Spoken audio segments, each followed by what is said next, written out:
the IMF outlook for the Indian economy and some of the other peer economies internationally. That will give you a sense. Let's talk about the ILO data. The ILO data ultimately, says wages are going down. India performs is relative to what's happening elsewhere. So, the US economy projected to grow at 1.6% this year. In the eurozone, it's a $22 trillion economy. 0.5%. Germany negative 0.3%. France 0.8%. Japan 1%. UK 0.5%. India 6.7% for this year and 6.5% for next year. Look at China, for example, 5.2% on a much bigger base. Make no mistake. Russia 3.0, Brazil 3.1, Mexico 3.4. So the fact is, Rajiv Kumar, that the Indian economy, relative to how the other big economies are growing, is one of the strongest points of growth for the global engine. Yeah, I mean, it's clear that the Indian economy is doing much better than the others, and that's because I think our domestic demand and our whatever we might say about the consumption and investment both are the strong pillars here, and it is going to be the fastest economy. But I've also said, Rahul, very often, that we should not be complacent at 6.5. Oh, sure, of course. We need a much higher growth rate. Now, respond to the point that Supriya would make, that your promise was double digit, right? Relative to that, if you say you're settling now at 6.5, 6.7 and are wanting credit for it, that's not fair. You promised double digit, you're far from delivering that. Rahul, first of all, you had shown this earlier slide, about the global economy, how the global economy is performing. India is contributing almost 17-18% of incremental growth, global growth. That itself suggests that Indian economy is the engine for global growth right now.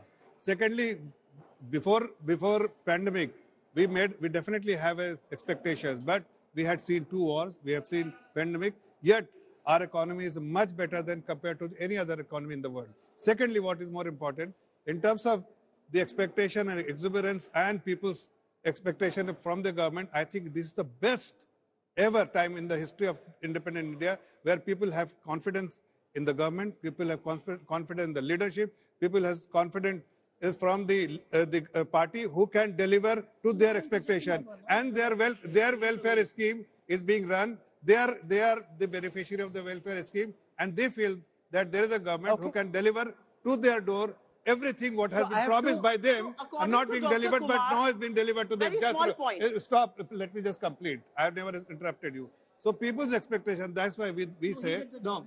We say that we will definitely improve our number of seats. We will win this year from 2019 purely because of what we have delivered to the people, and there is people's confidence in our relationship. If Dr. Kumar says here, and if Zafar Islam says everything is hunky-dory, he believes the 2 important pillars, consumption and investment, are very robust. I have given you statistics where consumption is collapsed. I'm giving you statistics where gross fixed capital formation is still under 30%.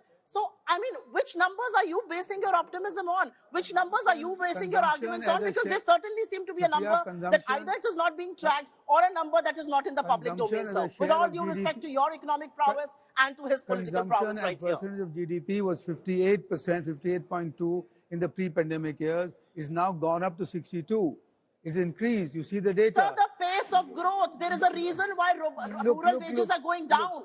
You want to quote the IMF? Look at the ILO report on wages. Indian wages are consistently muted. I mean, you want to track data? Let's track all data then. You cannot be selective about data. Make a point. Yes. No, growth is fine. We are making 16% share of the global. That's what we're contributing. But let us keep the perspective a little longer. For 5 years of the current government, what is our average growth rate? It is only 4.3%. So you had a pandemic, you had wars. Whatever. That's a once-in-a-century event. No, but you can't forget the period. Earlier period, there was global financial crisis. 2008, there was always there would be something or the other.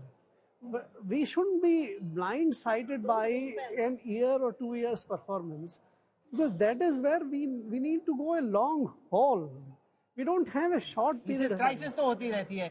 Crisis hoti rehti, but the kind of global uncertainty and global crisis that you've seen in the last 5 years, both the wars and the pandemic and the fear of recession in the US, what's happening, There the was a hyperinflation 2008 global in Europe and economic US, depression, sir, all of and that. 2013 and taper if you read, tantrum. I think Surjit Bhalla has written a very good piece on that. That if you discount for that, he and Karan Basan, if you Don't discount quote for your the global economies, in some sense collapse, then the India's 4.3 or whatever that rate is actually quite comparable to what has happened before. How much are we going to ring fence the government? The reality is there was a 2008 economic crisis. There was a 2013 taper tantrum. What are we talking about here? crisis. Can you And the compare reality pandemic also with is economic the crisis? war that is happening in No, Russia and Anjali, Ukraine there is gives a us the difference. elbow room to rein in our There is a inflation, difference. That to economic make cheaper crisis was in fuel. the United States where Lehman Brothers And went it under. impacted us. The pandemic is a it didn't. one-in-a-century crisis which How impacted much are we every going to ring individual fence this across the government? I country. If think you the debate equate should come those, around that. then How much perhaps you ring do not fencing are we understand. going to do for the government? Sir? Thanks If to you the are macro if you are equating pandemic with if you are equating pandemic with global financial crisis of 2008, We were the worst performers economically in the pandemic. At least accept that. We went whatever down it is, 23%. No other whatever country did. 20% We of didn't all even give population anything lives to our there, and there people. was no That's the business, reality. there was no And economic which is why activity. we are chugging But at 4% from for the there, last from the 5 gloom years. of those days, we Which have is come why out we and are we are chugging doing at 4%. exceedingly well.